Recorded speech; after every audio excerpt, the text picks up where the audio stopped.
सभी छात्रों को सुबह का नमस्कार करते हुए आज हम 10वीं कक्षा के 17वें पद्य पाठ कोशिश करने वालों की कभी हार नहीं होती सोहनलाल द्विवेदी द्वारा रचित यह एक कविता है।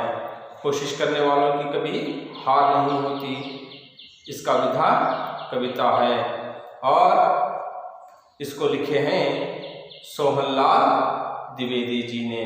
तो हम सोहनलाल द्विवेदी जी का संक्षिप्त में परिचय प्राप्त करेंगे। सभी छात्र अपने अपने पुस्तकें खोलकर 153 पृष्ठ संख्या देखें। सोहनलाल द्विवेदी जी का मैं आपको संक्षिप्त में परिचय बताता हूँ। सोहनलाल द्विवेदी जी हिंदी के सुप्रसिद्ध कवि हैं। सोहनलाल द्विवेदी जी हिंदी साहित्य क्षेत्र में एक सुप्रसिद्ध कवि के रूप में माने जाते हैं और एक सुप्रसिद्ध कवि हैं। आपका जन्म यहाँ पर मैंने लिखा है 23 फरवरी 1906 को हुआ।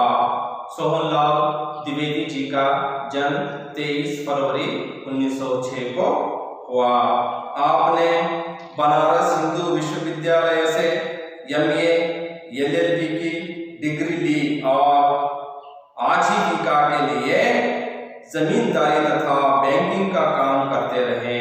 उन्होंने बनारस की हिंदू विश्वविद्यालय से MA तथा LLB की डिग्री प्राप्त की। सोहनलाल द्विवेदी जी ने फिर अपना जीवन गुजारने के लिए उन्होंने जमींदारी करने का काम और बैंकिंग का काम शुरू किया। सन 1938 से सन 1942 तक आप राष्ट्रीय पत्र दैनिक अधिकार के संपादक थे। सोहनलाल द्विवेदी जी ने सन 1938 से लेकर सन 1942 तक यानी 4 से 5 साल तक उन्होंने राष्ट्रीय पत्र दैनिक अधिकार के संपादक के रूप में भी कार्य किया है। कुछ वर्षों तक आपने अवैतनिक बाल पत्रिका बाल सखा का संपादन भी किया। देखिए, कुछ वर्षों तक सोहनलाल द्विवेदी जी ने बाल सखा नामक एक बाल पत्रिका का भी उन्होंने संपादन किया। वे भी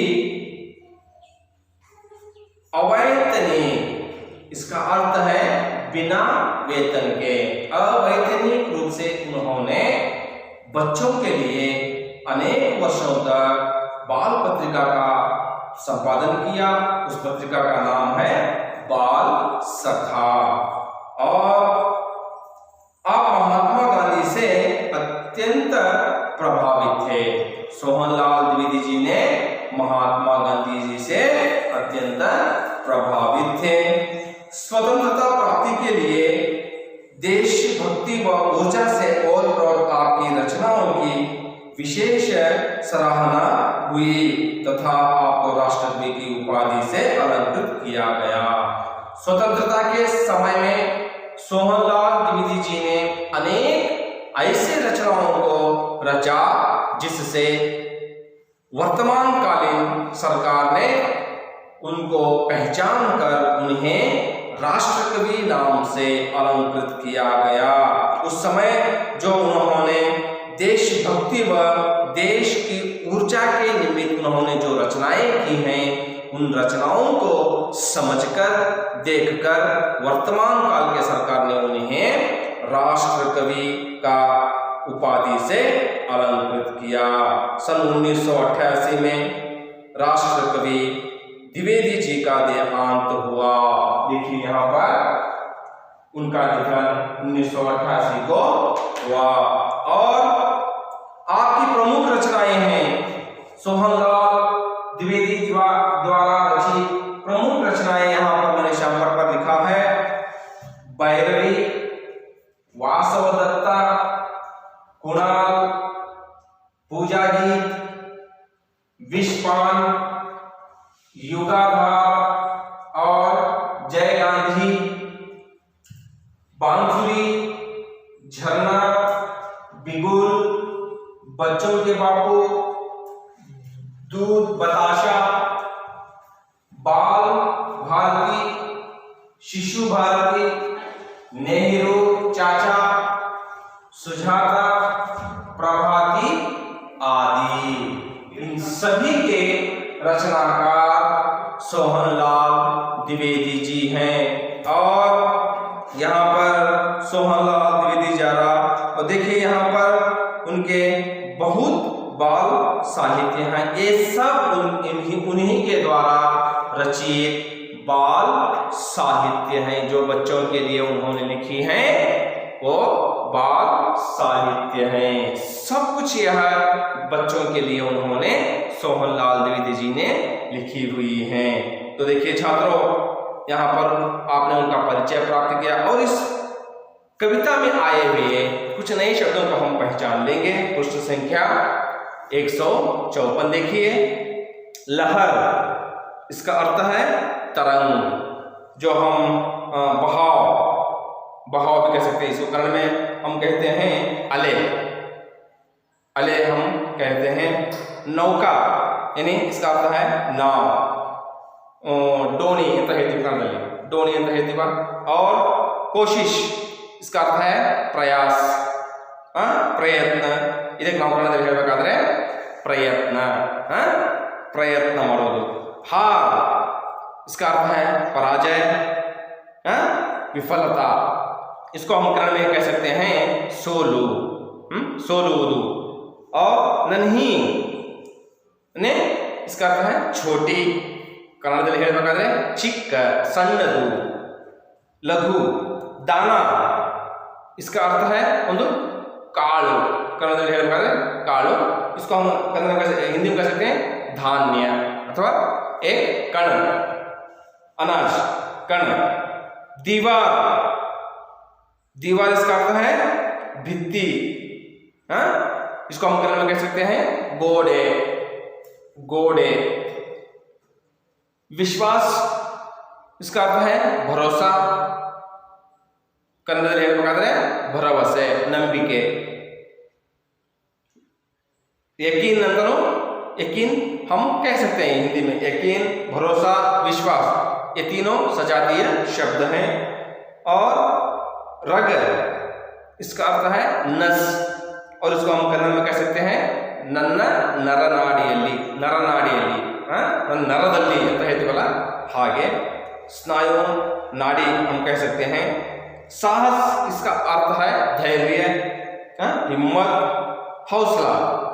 यह सब सजातीय शब्द है। साहस, धैर्य, हिम्मत, हौसला।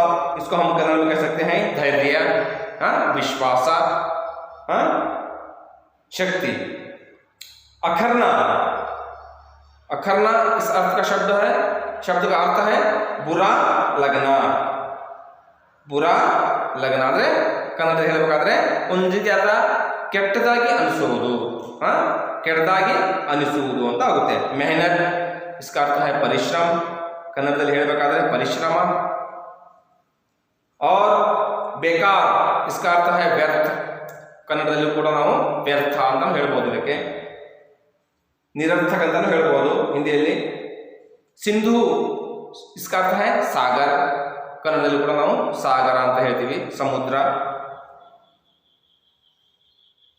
ಅಂಬುದಿ ಅಂತಾನೂ ಹೇಳ್ತೀವಿ, ಅಂಬುದಿ, ಸಮುದ್ರ, ಸಾಗರ್, ಸಿಂಧು ಇವೆಲ್ಲ ಸಜಾತಿಯ ಶಬ್ದಗಳು। गोताखोर, गोताखोर ಅಂದ್ರೆ गोताखोर, इसका हिंदी अर्थ है तैराक, ಅಂದ್ರೆ ಕನ್ನಡದಲ್ಲಿ ಹೇಳಬೇಕಾದ್ರೆ ಈಜು ಹೊಡೆಯುವವನು, ಅಂದ್ರೆ ಈಜು ಹೊಡೆಯುವವನು। ಸಮುದ್ರ ಆಗಿರಬಹುದು, ನದಿ ಆಗಿರಬಹುದು, ಅದರಲ್ಲಿ ಈಜುವವನಿಗೆ ನಾವು गोताखोर ಅಂತ ಹೇಳ್ತೀವಿ। हैरान होना, आश्चर्यचकित होना, ಕನ್ನಡದಲ್ಲಿ ಹೇಳಬೇಕಾದ್ರೆ ಆಶ್ಚರ್ಯಗೊಳ್ಳುವುದು। हैरान होना, आश्चर्यचकित होना, ಇದರ ಅರ್ಥ ಆಶ್ಚರ್ಯಗೊಳ್ಳುವುದು। चुनौती, इसका अर्थ है दावा, ಅಂದ್ರೆ ಲಲ್ಕಾರ್. ಕನ್ನಡದಲ್ಲಿ ಹೇಳಬೇಕಾದ್ರೆ ಒಂಥರ ಒಂದು ರೀತಿ ಅದೇ ಉತ್ಸಾಹಗೊಳಿಸುವುದು, ಉತ್ಸಾಹಗೊಳಿಸುವುದು ಅಥವಾ ನಿನ್ಗೆ ಏನಪ್ಪ ಅಂದ್ರೆ ನಿನಗೆ ಒಂದು ಚಾಲೆಂಜ್ ಮಾಡೋದು ಅಂತ ಹೇಳ್ತೀವಲ್ಲ ಅಂಗ್ರೇಜಿ ಭಾಷೆಯಲ್ಲಿ, ಚಾಲೆಂಜ್ ಮಾಡೋದು ಹೇಳೋದು. ಆಮೇಲೆ ಕಮ್ಮಿ, यह शब्द का अर्थ है अभाव,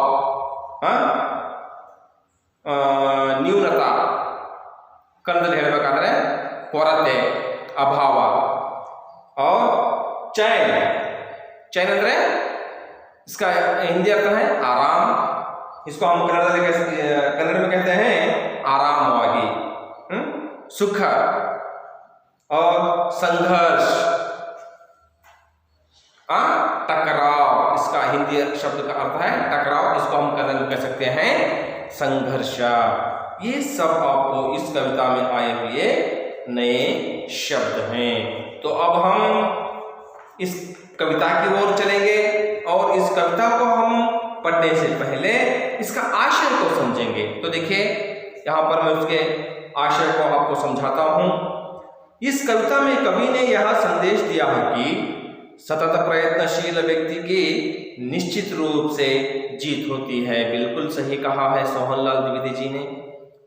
जो व्यक्ति सतत प्रयत्न करता है, प्रयत्नशील रहता है, उसी की जीत होती है. जो प्रयत्न नहीं करता, जो प्रयत्नहीन होता है, उसकी जीत नहीं होती, उसको जीत नहीं मिलती. और समस्याओं से मुंह न मोड़कर आगे बढ़ना चाहिए. जो भी समस्या हो उस समस्या को हम समाधान के लिए उस समस्या के ओर बढ़ना है, परंतु समस्या को डरकर पीछे नहीं हटना चाहिए. इस तरह हमने किया तो उस समस्या का हम समाधान ही नहीं कर पाएंगे. इसलिए जो भी समस्या है उस समस्या को हम धैर्य से समाधान करने की कला भी सीखना है. इसको आप इस कविता में समझ जाएंगे. तो छात्रों, यही एक संक्षिप्त में इस कविता का आशय है. तो अब हम पद्य की ओर बढ़ें. सभी छात्र अपने अपनी पुस्तकें ध्यानपूर्वक देखें. मैं आपको हिंदी के साथ अपनी मातृभाषा कन्नड़ में आपको समझाता जाऊंगा. लहरों से डरकर नौका पार नहीं होती, कोशिश करने वालों की कभी हार नहीं होती. देखिए यहाँ पर द्विवेदी जी ने कहा है प्रथम चरण में, लहरों से डरकर कोई भी नौका पार नहीं होती. नौका यदि समुद्र या सागर या तालाब या नदी में जा रही है तो वह नौका आने वाले लहरों से नहीं डरती. यदि वह नौका उन लहरों को डरेगी तो वो अपना मुकाम, वो अपना स्थल, वो अपनी जीत नहीं कर पाएगी. इसलिए द्विवेदी जी ने कहा है कभी नौका लहरों से नहीं डरती, लहरों को तोड़कर आगे बढ़ जाती है. इसलिए कोशिश करने वालों की कभी हार नहीं होती. यदि आप कोशिश करते रहेंगे तो आप यकीन जीत पाओगे. नन्ही चींटी जब दाना लेकर चलती है, समझ लो एक चींटी अपने मुंह में एक दाना लेकर चलती है, चढ़ती दीवारों पर 100 बार फिसलती है. यदि वह एक नन्ही चींटी जब अपने मुंह में एक दाना लेकर चढ़ती है दीवार, तो उस दीवार में से 100 बार फिसलकर नीचे गिर जाती है.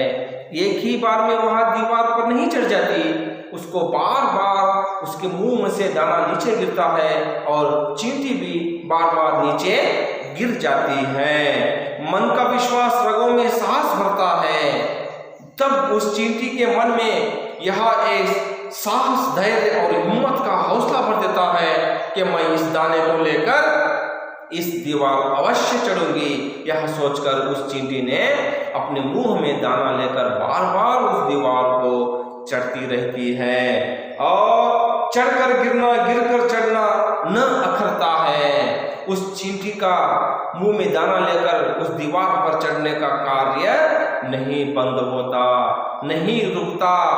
वह अपने मुंह में दाना लेकर चींटी दीवार चढ़ती रहती है, 100 बार फिसलती है, फिर चढ़ती है, फिर गिरती है और फिर चढ़ती रहती है. और आखिर उसकी मेहनत बेकार नहीं होती, कोशिश करने वालों की कभी हार नहीं होती। परंतु वह चींटी जब अपने मुंह में दाना लेकर बार बार चढ़ती है तो बार बार फिसलती है, अंत में वह चींटी की जीत होती है। वह मुंह में अपना दाना लेकर उस दीवार को चढ़ जाती है। इस तरह निरंतर प्रयत्न करने वालों की जीत सदा होती है, कोशिश करने वालों की जीत होती है। इस प्रकार सोहनलाल द्विवेदी जी ने आपको समझाने का प्रयत्न किया है। डुबकियां सिंधु में गोताखोर लगाता है।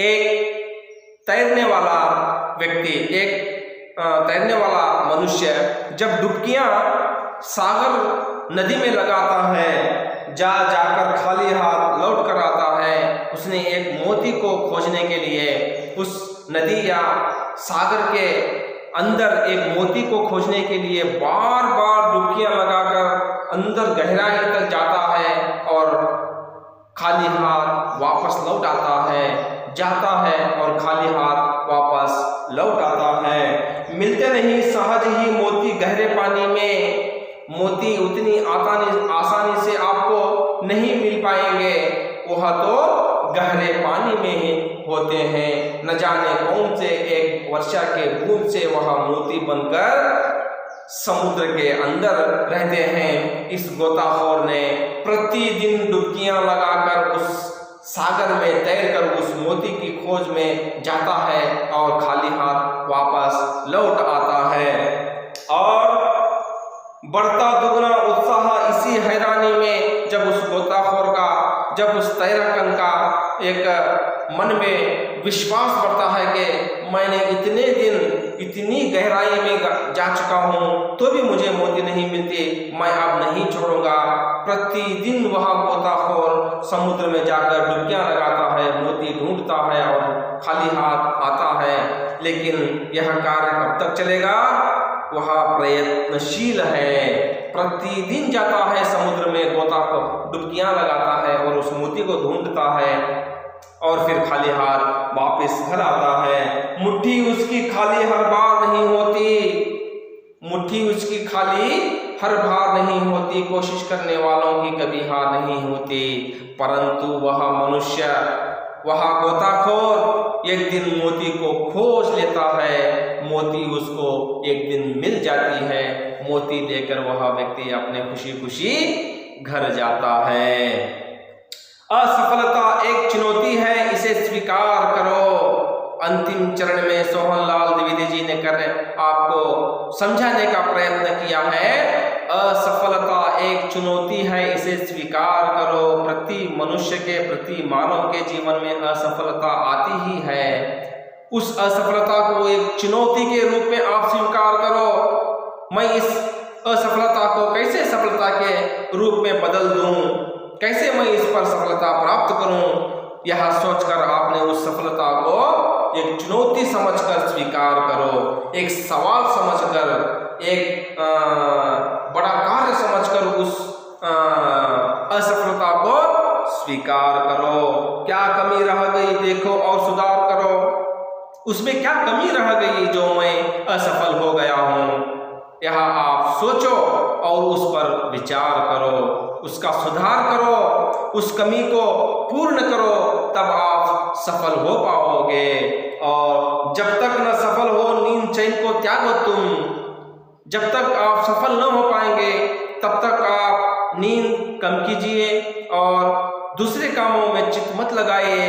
अपनी जो सफलता पाने की कार्य है, पाने का काम है, उसी पर आप चित्त लगाइए, आपको एक दिन सफलता अवश्य मिल जाएगी। और यहाँ पर कहा है जब तक न सफल हो नींद चैन को त्यागो तुम। आप आराम से मत बैठिए, अधिक नींद मत कीजिए जब तक आप सफल न हो पाए तब तक। और संघर्ष का मैदान छोड़कर मत भागो तुम। इसको संघर्ष समझकर, इसको कठिन समझकर, असफलता को डर कर आप पीछे मुड़कर मत भागिए। इसको धैर्य से, हिम्मत से इसका सामना कीजिए। यदि आपको अवश्य सफल मिल पाएगी, आपको जीत मिल पाएगी। कुछ किए बिना ही जय जयकार नहीं होती। कोशिश करने वालों की कभी हार नहीं होती। आप कुछ भी नहीं किया तो आपकी कैसे जय जयकार हो पाएगी? आपने कुछ किया तभी आपकी जय जयकार हो पाएगी। इसलिए सोहनलाल द्विवेदी जी ने कहा है, जो कमी रह गई थी आपके असफलता में, उस कमी को आप सुधार कर, जब तक आप सफल न हो पाएंगे तब तक आप चैन और नींद को त्याग दीजिए और संघर्ष का मैदान छोड़कर मत भागिए। इसको संघर्ष समझकर आप पीछे मुड़कर मत जाइए। आप कुछ किया भी नहीं तो आपको कैसे जय जयकार मिलेगी? कुछ किया तभी तो आप जय जयकार मिलने वाली है आपको। इसलिए कुछ किए बिना ही जय जयकार नहीं होती। कोशिश करने वालों की कभी हार नहीं होती। यदि आप कोशिश करते रहेंगे तो आप अवश्य क्या मिल जाएगी? जीत मिल जाएगी, हार नहीं मिलने वाली है। हार तो आप देखिए, जिंदगी का नाम ही वही है, हार कर जीतना ही है। प्रति व्यक्ति, हर एक मनुष्य अपने जीवन में हारता ही है और फिर जीतता है। इस प्रकार यह एक जीवन का नियम भी है, हम हारना है और उस हम हार को डर कर पीछे नहीं हटना चाहिए। हार के बाद भी हम उस हार के आगे के जीत को पहचानने की कोशिश करना है। इसलिए मैं आपको इस पद्य को समझता हूँ, आपको संपूर्णता से यह पद्य ज्ञात हुआ होगा। एक गोताखोर की है और एक चींटी की है और एक असफलता की। यहाँ पर 3 चरण में सोहनलाल द्विवेदी जी ने इस पद्य को लिखा है और मैं आपको समझाना चाहता हूँ, यहाँ परीक्षा दृष्टि से यह एक कविता अत्यंत महत्वपूर्ण भी है और यह पद्य को आप तीनों चरणों को इसको ज्ञात कीजिए, न देखे उसको बोलिए और न देखे इसको लिखने का प्रयास कीजिए। और मैं आपको यह एक पद्य कुछ राग के साथ सुनाता हूँ। सभी छात्र अपने अपने पुस्तकें ध्यानपूर्वक देखें।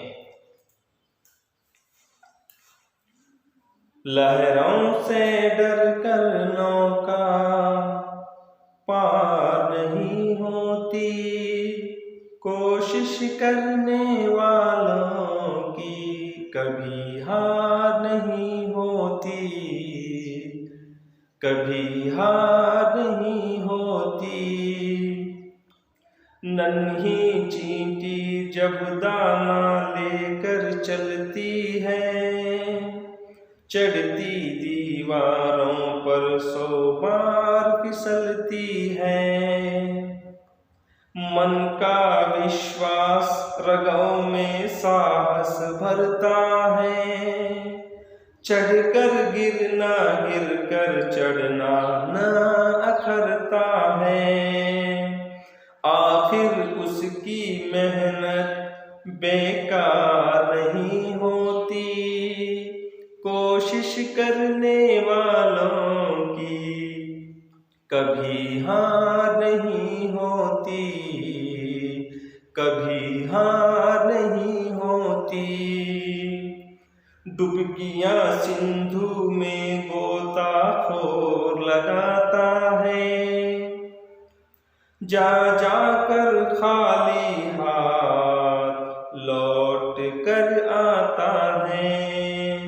मिलते नहीं सहज ही मोती गहरे पानी में, बढ़ता दुगना उत्साह इसी हैरानी में।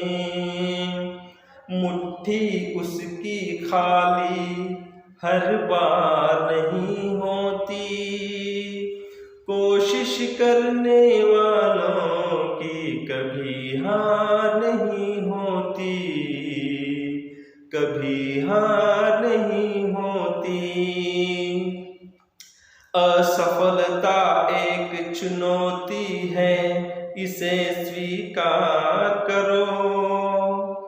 क्या कमी रह गई देखो और सुधार करो। जब तक ना सफल हो नींद चैन को त्यागो तुम, संघर्ष का मैदान छोड़कर मत भागो तुम। कुछ किए बिना ही जय जयकार नहीं होती, कोशिश करने वालों की कभी हार नहीं होती, कभी हार नहीं होती। लहरों से डर कर नौका पार नहीं होती, कोशिश करने वालों की कभी हार नहीं होती, कभी हार नहीं होती। अच्छा, इस प्रकार आप इस कविता को रागपूर्ण गा सकते हैं। आशा करता हूँ आप इस कविता को संपूर्ण रूप से पहचान लिए होंगे। तो आप 5 मिनट के लिए मन में इसको पढ़ लीजिए।